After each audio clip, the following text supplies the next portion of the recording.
네, 이번 시간은 또 어려운 내용입니다. 세금입니다. 우리 생명보험 세제에 대해서 살펴볼 텐데요. 내용이 좀 많아서 원, 투로 나누어 보도록 하겠습니다.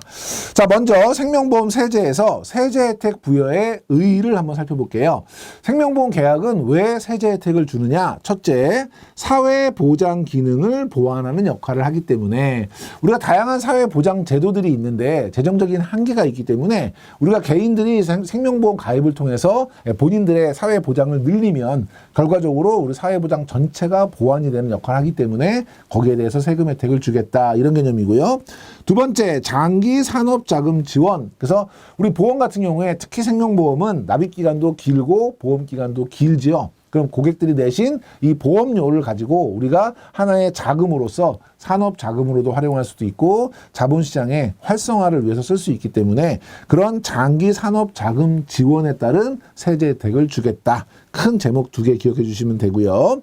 자, 개인보험 계약에 대한 세제는요, 보험료 납입 단계와 보험금 수령 단계 두 개로 나누어 볼 수가 있는데, 보험료 납입 단계에서는 보장성 보험료에 대해서 세액 공제를 해주게 되죠. 그래서 우리 그 뒤에 계속해서 나오겠지만 우리 1인당 뭐 그 보장성 보험 같은 경우는 연간 100만 원 한도 내에서 12% 세액 공제를 받을 수 있는 그런 제도가 있고, 연금 계좌에 세액 공제가 있죠. 그 연금 계좌 같은 경우는 일반적인 경우에는 1인당 400만 원까지, 그래서 한도는 400만 원까지고 마찬가지로 12%의 세액 공제를 받을 수 있어요.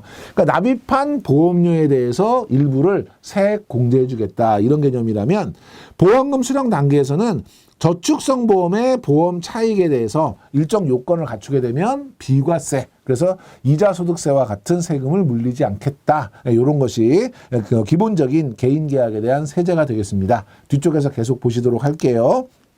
자, 먼저 보장성 보험료에 대한 세액 공제가 있는데요. 보장성 보험이라는 게 뭐냐? 내가 납입한 보험료하고 만기의 환급금을 비교했을 때 환급금이 납입보험료보다 작은, 초과하지 않은 이런 보험 상품을 우리가 보장성 보험이라고 합니다. 한마디로 얘기하면 나중에 돌려받는 돈이 내가 낸 돈보다 작은, 그러니까 보험 차익이 발생하지 않는 그런 상품이고요. 그래서 만기 환급 금액이 납입보험료를 초과하지 않는 보험을 보장성 보험이라고 하고요. 그러면 세액공제 대상은 누구냐? 근로소득자입니다. 근로소득자. 그러니까 나중에 그 연금 개시 시점이 돼서 연금을 받는 연금소득자라든지, 근로소득자가 아닌 개인사업자라든지, 근로소득자라 하더라도 일용 근로자라든지 이런 분들은 제외가 됩니다. 요거 여러분 중요합니다. 그래서 보장성 보험료 세액 공제는 근로소득자만 대상이 된다. 그러면 해당 연도 납입보험료의 12%, 지방소득세가 별도니까요. 지방소득세는 우리 원래 세율의 10%를 추가하는 거죠. 그러니까 지방소득세 포함하면 13.2% 세액 공제를 받을 수 있고요. 한도는 100만 원을 한도로 받을 수 있다. 기억하시고, 기본 공제 대상자가 있죠. 그래서 부모, 배우자, 자녀, 형제, 자매인데요. 연간 소득은 100만 원 이하인 분에 대해서 기본 소득 공제가 되고요. 기본 공제가 되고, 연령은 지금 부모인 경우에는 60세 이상 나이가 많거나, 그 다음에 우리 자녀인 경우에는 20세 이하 나이가 어리거나, 형제 자매인 경우에는 60세 이상으로 나이가 많거나 20세 이하로 나이가 어리거나, 이런 경우에 세액 공제가 가능합니다. 그래서 여러분이 기억할 거, 배우자는 나이에 상관없이 공제가 가능하다. 그래서 소득 기준, 연간 소득 100만 원 이하이면 나이와 상관없이 그 공제를 받을 수 있다는 거, 요거 다시 한번 정리하시고요. 보장성 보험료에 대한 세액 공제인데요. 자, 장애인 전용 보장성 보험이에요. 그러니까 장애인 전용으로 만들어진 거죠. 피보험자 수익자가 장애인인 보험인데요. 장애인을 피보험자 또는 수익자로 하는 장애인 전용 보험인 경우에 해당 연도 납입보험료에 원래 12% 세액 공제 해주던 것을 장애인 전용은 15%를 해주고요. 그리고 한도는 역시 100만 원으로 추가. 그래서 우리 보장성 보험 100만 원에 추가해서 100만 원 한도로 세액 공제가 가능합니다. 그래서 보장성 보험료에서 12%, 장애인 전용 보장성 보험료에서 15% 하면 최고 27%까지 세액 공제를 받을 수 있다. 요거 숫자 잘 기억하시고, 보장성 보험 중도 해지 시 세액 공제 여부인데요. 보장성 보험을 중도 해지했다. 그러면 해지 시점까지 납입한 보험료에 대해서는 세액 공제 가능하고요. 그래서 그 해지 시점까지는 공제 가능하고 이미 세액 공제를 받은 것이 있다. 근데 내가 해지했다. 그래서 과거에 세액 공제 받은 거 추징하느냐? 추징하지 않는다. 그래서 계약이 살아있는 동안까지는 세액 공제 다 인정을 해주는 거고 과거까지도 해지 이후에만 공제받지 못한다. 이렇게 기억하시고요. 자, 예시를 한번 볼게요. 연간 소득 금액이 500만 원인 배우자를 피보험자로 가입한 보장성 보험료 기본 공제 대상자냐 아니냐. 배우자인 경우에는 나이는 상관없고 소득만 문제죠. 100만 원 이하여야 되는데 500만 원이에요. 그러니까 이분은 어떻게 돼요? 공제 금액이 없지요. 해당이 안 되는 거죠.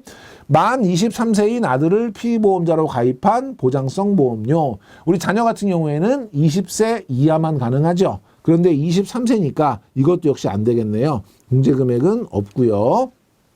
장애인 배우자를 피보험자로 하여 가입한 일반 보장성 보험료와 장애인 전용 보장성 보험료 각 100만 원. 그러면 일반 보장성 보험료도 우리가 받을 수 있고요. 100만 원까지. 장애인 전용 보장성 보험도 받을 수 있죠. 100만 원까지. 그러니까 일반에서 12만 원 받을 수 있고요. 100만 원에 12%.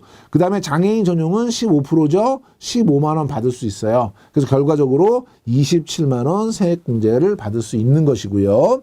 장애인인 근로자 본인 명의의 장애인 전용 보장성 보험료 100만 원인데요. 요거는 장애인 전용 보장성 보험료 100만 원이니까 일반 보장성 보험료 12%로 공제를 받을 건지 장애인 전용 15%로 받을 건지 결정하는데 당연히 15%로 받겠죠. 중복은 안 된다는 얘기예요. 그렇기 때문에 15만 원이 공제가 되는 거죠.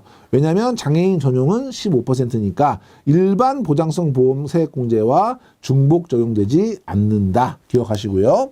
피보험자가 태아다. 자, 태아인 경우에 상속 같은 경우에는 태아를 인정을 하지만 이런 경우에 세액 공제에서는 태아는 아직 태어나지 않았기 때문에 공제 대상으로 보지 않습니다. 그러니까 출생 전은 기본 공제 대상자에서 제외이기 때문에 공제 금액은 없고요.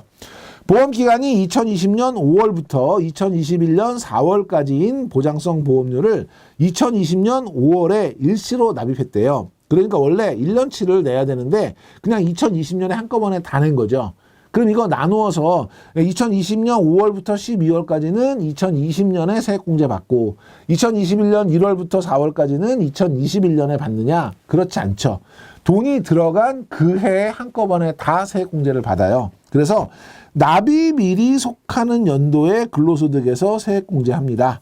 월별로 안분 나누어서 공제하지 않고 돈이 들어간 그 해에 한꺼번에 공제한다는 것이고요. 보장성 보험료를 만약에 미납을 했다. 그러면 해당 연도에 실제 납입한 금액에 한해서 공제가 되죠. 예를 들면 제가 20만 원씩 계속 납입을 해야 되는데 돈을 안 냈다면 돈을 안 낸 기간에 대해서는 공제가 없는 거고요. 돈을 내면 공제가 되는 것이고요. 한꺼번에 다 냈다. 그럼 한꺼번에 다 낸 그 해에 보험료로 공제받을 수 있는 것이고 자영업자가 본인 명의로 가입한 보장성 보험료 이 보장성 보험료에 대한 세액 공제는 근로소득자만 해당되는 거죠. 자영업자는 개인 사업자예요. 그렇기 때문에 공제 금액은 없겠죠. 이런 식으로 예시 형태의 문제도 자주 출제되고 있기 때문에 여러분들 잘 확인해 주시고요. 세제 부분이 지금 5월 달부터 개정된 부분으로 시험 출제가 되기 때문에 급하게 저희가 기존에 바뀌지 않은 그죠? 개정 전의 내용. 그래서 저도 아마 여러분들 갑자기 강사가 바뀌어가지고 여러분들 그러실 수 있는데요. 바뀐 부분들을 설명하기 위해서 제가 조금 바뀐 내용에 대해서 설명드리도록 하겠습니다. 자, 연금 계좌에 대한 세액 공제가 바뀌었습니다. 이 부분에 대해서 우리가 기준이 바뀌었는데 그런 부분 간단하게 한번 살펴보겠습니다. 우리 연금 계좌라고 하는 것은 우리가 일반적으로는 연금 저축 보험, 그죠? 보험회사에서 판매하고 있는 거 또는 연금 저축 신탁, 은행에서 판매하고 있는 거, 그다음에 펀드, 뭐 이런 부분들. 그러니까 쉽게 얘기해서는 연금저축보험이라고 하는 것은 연금저축 상품이라고 하는 것은 모든 금융기관에서 판매하고 있습니다. 그러나 우리가 말하는 일반적인 연금보험은 생명보험회사에서만 판매하고 있다. 그런 거 구분해서 기억하시면 되겠고요. 연금계좌에서 우리가 이제 기본적으로는 세액공제를 받기 위해서는 뭐 연금저축이나 우리가 이제 퇴직연금 둘 다 받을 수 있는데 퇴직연금 중에서는 DC형과 개인형 IRP만 받을 수 있습니다. 회사가 책임을 져주고 있는 확정급여형 DB형은 제외가 되고 있다는 거 기억하시면 좋겠습니다. 이것도 시험에 자주 나옵니다. DB 같은 경우도 우리가 세액공제를 받을 수 있다? 없습니다. 연금계좌에 대한 세액공제를 받을 수 없다라는 부분이 되겠고요. 우리가 보장성 보험 같은 경우는 근로소득자만 가능한데 종합소득이 연금저축 세액공제 같은 경우에는 종합소득이 있는 거주자가 다 받을 수 있다라는 부분이 되겠습니다. 일반적으로 우리가 연금저축 계좌에다가 납입을 하게 되면 12%의 지방소득세 별도의 세액공제를 받을 수 있습니다. 중요한 건 세액공제를 받을 수 있다는 내용이 되겠고요. 근데 이제 우리가 우대를 하기 위해서 종합소득 금액이나 아니면 총급여액, 근로소득만 있는 경우에는 총급여액이 여기 나와 있는 것처럼 기존에는 4천만 원이었는데요. 이게 4,500만 원으로 조금 더 늘려서 많은 사람들이 혜택을 볼 수 있도록 저소득층이 혜택을 볼 수 있도록 해놨습니다. 그래서 4,500만 원 이상 총급여액이 5,500만 원 이하인 경우에는 우리가 지방소득세 별도로 해서 15%의 조금 더 많은 세액공제를 해주고 있다라고 하는 부분 기억하시면 좋겠고요. 두 번째로는 우리가 연금저축에 납입하는 납입 한도는 우리가 기본적으로는 1,800만 원입니다. 우리 납입 한도하고 세액공제 한도는 다른 개념이 되겠습니다. 납입 한도나 우리가 세액공제 한도라고 하는 것, 납입 한도나 세액공제 한도라고 하는 것은 서로 다르다라고 하는 것 꼭 기억해 주시고요. 우리가 기본적으로 세액공제 한도는 기존에는 400만 원이었습니다. 연금저축에 내야 되는 부분이 400만 원이었는데 이게 개정이 돼서 좀 더 많은 혜택을 주기 위해서 600만 원까지 늘어났습니다. 600만 원까지 늘어났고 퇴직연금을 합쳤을 때는 900만 원까지. 기존에는 얼마였겠습니까? 700만 원이었습니다. 근데 우리가 이제 900만 원까지 이 한도를 높여서 좀 더 많은 혜택을 주겠다라고 하는 게 본 세법 개정의 취지라고 할 수 있겠습니다. 자, 연금계좌에 대한 세액공제 한번 예를 들어서 보겠습니다. 조금 전에 말씀드린 것처럼 4,500만 원 종합소득 금액이 4,500만 원 이하, 총급여액은 근로소득만 있는 경우에는 총급여 기준으로 5,500만 원 이하인 경우에는 15%의 세액공제를 받을 수 있고 한도는 동일하다. 과거에는 몇 세, 50세 기준으로 1억 원 이하, 이런 게 있었는데 그런 거 다 복잡하다고 해서 다 없어지고요. 그냥 편하게 여러분들 납입 한도만 기억하시면 되겠습니다. 600만 원, 900만 원. 그러니까 연금저축에서는 600만 원까지. 그 다음에 퇴직연금을 포함했을 때는 900만 원까지. 우리가 납입한 그 연금저축계좌에 납입한 세액공제를 받을 수 있다라고 하는 거 기억하시면 되겠고요. 다만 4,500만 원이 안 되는 경우에 대해서는 우리 이하에 대해서는 그죠? 4,500만 원까지는 얼마를 받는다? 15%의 세액공제를 적용받고 있고 그 다음에 4,500만 원을 초과한 경우에는 12%의 세액공제를 받을 수 있다. 이거 전부 다 지방소득세는 별도로 계산한 금액이 되겠습니다. 꼭 기억하시면 좋겠습니다. 일단 기본적으로는 600만 원까지 한도가 늘어났다. 연금저축이 400만 원에서 600만 원. 그 다음에 퇴직연금을 합산하면 700만 원에서 900만 원까지가 됐고 그 다음에 우리가 연금저축 세액공제 15%를 적용받기 위해서 기존에 4천만 원까지였는데 4,500만 원 이하 까지 소득 구간이 좀 늘어나서 좀 더 많은 사람들에게 세액공제 혜택을 부여하고 있다라는 거 기억하시면 되겠습니다. 우리가 이제 일반적으로 ISA라고 해서 기본적으로 이제 증권종합계좌라고 하는 게 있습니다. 개인종합자산관리자라고 하는 게 있는데 계좌가 있는데 요 계좌에 우리가 만료일부터 60일 이내에 이 계좌에 들어있던 돈을 IS 계좌에 있는 돈을 연금계좌로 납입 전환을 하게 되면 우리가 그 부분에 대해서도 세액공제 혜택을 주겠다라고 하는 부분이 되겠습니다. 이 부분은 우리가 실은 ISA 계좌라고 하는 이제 증권회사에서 만들어서 운영하고 있는데요. 그런 상품에 대해서 조금 더 붐업을 일으키기 위해서 만들어 놓은 제도예요. 그런 계좌를 좀 더 활성화시키기 위한 그런 제도인데 그런 부분에 있어서 세액공제 혜택을 주는 거예요. 여기서 기억하셔야 되는 것은 60일 이내라고 하는 부분 좀 기억하시면 좋겠고요. 세액공제 한도 같은 경우는 우리가 추가 연금 여러분들이 그 IS 계좌 그 안에 들어가 있는 금액이 추가 납입액이라고 하는 그 부분이 300만 원 한도에서 10%까지 300만 원 한도에서 10%까지 우리가 세액공제 한도를 부여하고 있습니다. 세액공제를 부여하고 있고 세액공제율은 현행 세액공제와 동일한데 12%를 적용하는데 앞서서 우리가 4,500만 원 이하까지는 얼마를 준다고 했습니까? 예, 15%까지 우리가 적용한다. 라고 하는 거 기억하시면 좋을 것 같아요. 바뀐 부분은 이 부분이 바뀐 거예요. 기존에는 4천만 원이었는데 앞에서 설명드린 것처럼 4,500만 원 이하까지는 우리가 15%의 세액공제를 좀 더 넓게 세액공제 혜택을 주고 있다라는 부분이고요. 추가 납입 방법에 대해서는 우리가 IS 계좌가 만료일 되기 전에 60일 이내에 연금 계좌로 직접 납입도 가능하고 여러분들이 IS 계좌에 있는 부분은 60일 이내이면 그 부분을 연금 저축 계좌로 이관을 할 수 있다. 이전할 수 있다. 전환할 수 있다라고 하는 거 같이 기억하시면 좋겠습니다. 자, 다음에 이제 저축성 보험의 보험 차익 비과세. 이번에는 이제 보험금 받을 때가 되겠죠. 그래서 보험 차익이라는 게 뭐냐? 내가 낸 돈보다 많은 걸 우리가 이제 이자 또는 수익 또는 차익 이렇게 이야기하겠죠. 그러니까 만기에 내가 찾는 보험금 또는 중도의 해지로 인해서 받는 환급금에서 납입보험료를 뺀, 그러면 뭔가 남는 돈, 내가 낸 납입보험료보다 많이 남아있는 돈, 그걸 우리가 보험 차익이라고 하겠다. 이 보험 차익은 소득세법상 이자소득으로 분류되어서 이자소득 과세되는 게 원칙이다.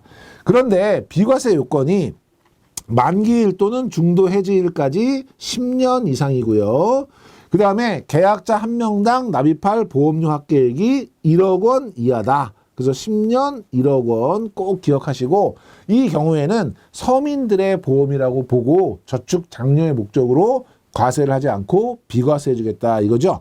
그런데 만기일 또는 중도 해지일까지 10년 이상이지만 납입보험료를 최초 납입일부터 10년 경과 전에 확정된 기간 동안 연금 형태로 분할 지급받는 경우다 라면, 그러면 10년 전에도 받을 수 있는 거잖아요. 이런 경우는 제외를 한다. 그래서 여러분이 10년 1억 원 꼭 기억하시고요. 다음에 월 적립식 저축성 보험, 종신형 연금보험인데요. 이 경우에는 1억 원이라는 한도 없이 좀 특이하게 비과세 주겠다라고 하는 예외인데, 첫 번째가 뭐냐면 월 적립식 저축성 보험. 예를 들면 저희가 10년 이상이면 무조건 비과세합니다 라고 했을 때 돈 많으신 분들이 돈 와장창 넣고 10년 지나서 비과세를 받으면 탈세를 할 수 있는 그런 가능성이 있거든요.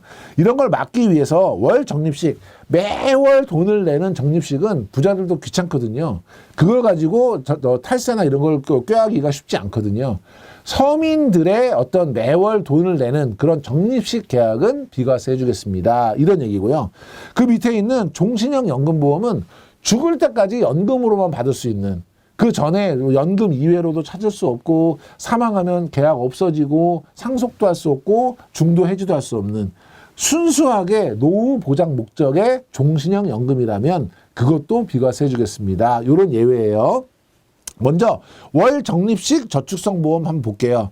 첫 번째, 만기일 또는 중도 해지일까지 10년 이상이어야 되고요. 두 번째, 납입 기간은 5년 이상이어야 되고요. 그 다음에 세 번째, 매월 납입하는 기본보험료는 균등해야 되고요. 네 번째, 선납 기간이 6개월 이내여야 돼요. 그러니까 매월 납입하는 보험료는 동일해야 되는데 만약에 이거를 한꺼번에 와장창 선납을 하게 되면 편리하잖아요. 그러니까 선납은 최대 6개월 이내로만 할 수 있도록 하고요. 계약자 1인당 납입보험료 합계액이 150만 원 이하인 경우, 요 경우에는 비과세 해주겠다는 거예요. 그러니까 여러분이 월 적립식은 기억하셔야 돼요. 만기까지 10년. 납입기간은 5년, 그 다음에 보험료는 균등해야 되는데 선납은 6개월 이내로, 그리고 납입보험료 150만 원 이하인 경우에 비과세 해주겠다. 그래서 위에 보면 순수 보장성 보험을 포함한다, 이런 지문 틀린 거고요. 사망, 상해 보장을 위한 특약보험료 포함한다. 특약보험료는 제외니까 이것도 틀린 거고요. 밑에 보면 가입 일자와 상관없이 월 적립식 저축보험은 비과세가 된다. 이것도 틀린 게 왜냐면 2017년 4월 1일 이후 계약부터 적용되기 때문에 가입 일자와 상관없이라고 하는 질문이 나오면 그것도 역시 틀린 것이다. 챙겨주시고요. 자, 종신형 연금보험은 순수하게 노후 자금으로만 써야 돼요. 그러니까 55세부터 사망 시까지, 그러니까 종신이죠. 연금으로만 받을 수 있어야 되고요. 연금 이외 형태로 수익 보험금을 지급하지 않아야 돼요. 예를 들면 종신형 연금보험 가입해 놓고 나중에 한꺼번에 딱 일시금으로 찾아버리면 그러면 역시 탈세 효과를 누릴 수 있잖아요. 그러니까 연금 외의 방법으로는 찾지 못해야 되고 사망을 하게 되면 보험 계약이나 연금 재원은 소멸하고요. 연금 지급이 개시된 이후에 사망일 전에는 절대 중도 해지가 불가능해요. 그러니까 죽을 때까지 연금으로만 받아야 되고요. 연금 외의 방식으로는 받을 수 없고요. 중도 해지도 안 되고요. 만약에 사망하게 되면 계약 자체가 소멸돼 버리니까 순수하게 노후 자금으로만 써야 되는 거죠. 그래서 얘는 예외적으로 비과세 주겠다. 그래서 매년 연금 수령액이 연금 계좌 평가액 나누기 기대연명 연수 곱하기 3 해서 요 금액 이내에 들어와야 된다는데 마지막 건 그렇다 하더라도요. 여러분 역시 월 적립식 저축성 보험의 비과세 요건 그리고 종신형 연금보험의 비과세 요건은 반드시 꼭 기억해 주시기 바랍니다. 다음에 단체보험 계약에 대한 세제인데요. 자, 단체보험 같은 경우에는 어떤 단체에서 종업원들을 위해서 상해나 뭐 사망, 뭐 이런 질병 이런 것들에 대해서 보장성 보험을 가입해 주는 거예요.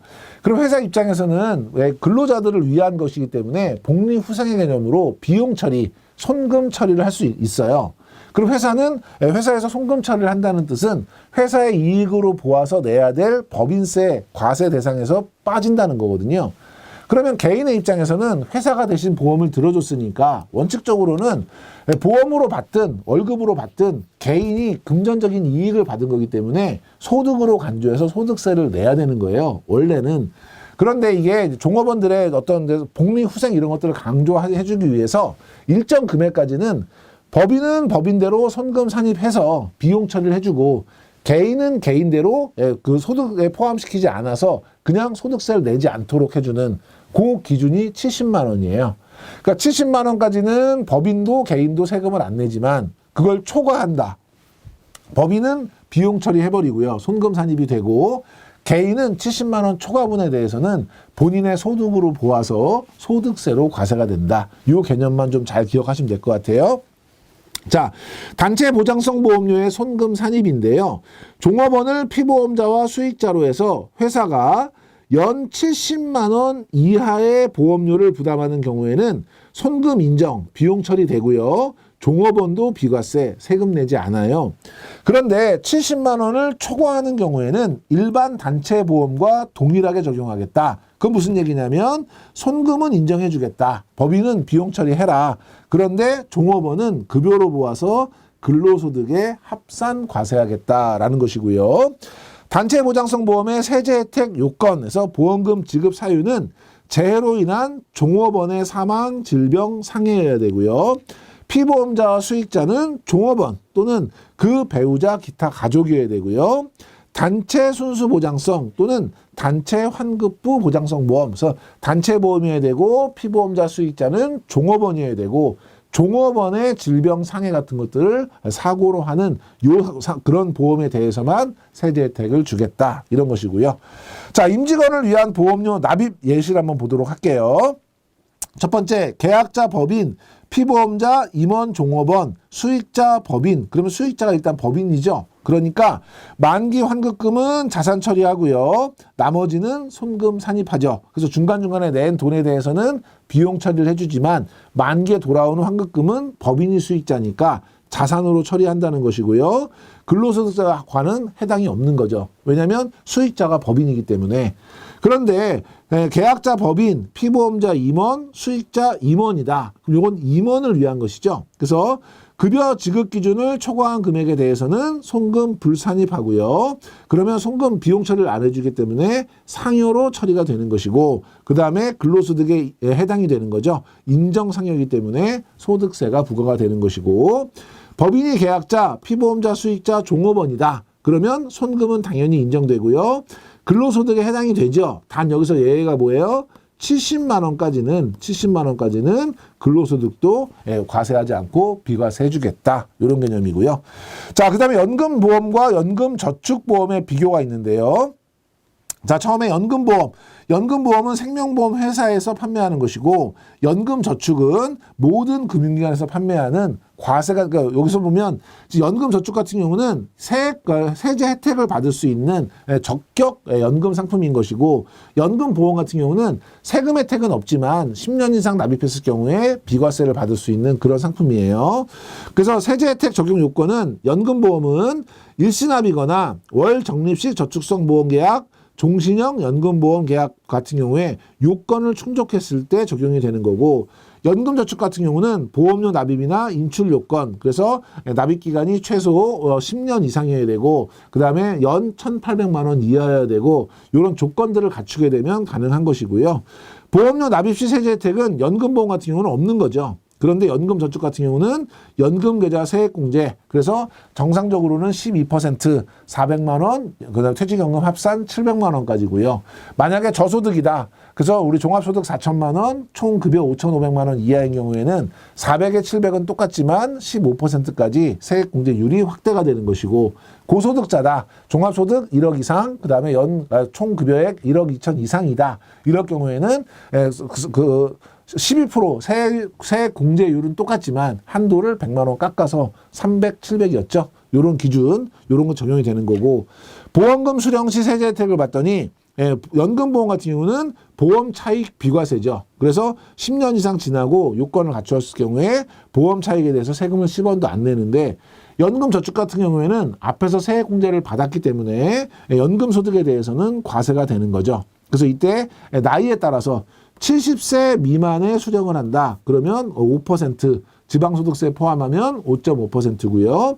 70에서 80세 사이에 수령한다. 그러면 4%, 지방소득세 포함하면 4.4%고요.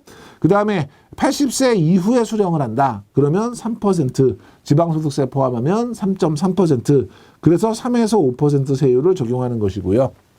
연금보험은 이자소득으로 과세하지만 10년 지나면 비과세, 연금저축은 연금소득으로 3에서 5%의 저율 과세로 과세한다. 자, 퇴직연금보험료의 손금 산입을 보면요. 확정 기여형, 그다음에 개인형 퇴직연금, DC형과 IRP 같은 경우는 전액 손금 비용으로 인정을 해줍니다. 그리고 연 700만 원 한도로 12% 내서 세액 공제해 주는 거죠. 이건 물론 연금 계좌와 합산 700만 원이고요. 확정 급여형 DB형 같은 경우에는 일정 한도 내에서만 손금을 인정해 주고요. 세액 공제는 별도로 해주고 있지 않죠. 그래서 이것도 여러분이 같이 잘 정리해 주시면 되겠습니다. 이번 시간 이렇게 정리하고요. 다음 시간에 세금 계속해서 두 번째 시간 살펴보도록 하겠습니다. 이번 시간에 강의 들으시느라고 수고 많이 하셨습니다.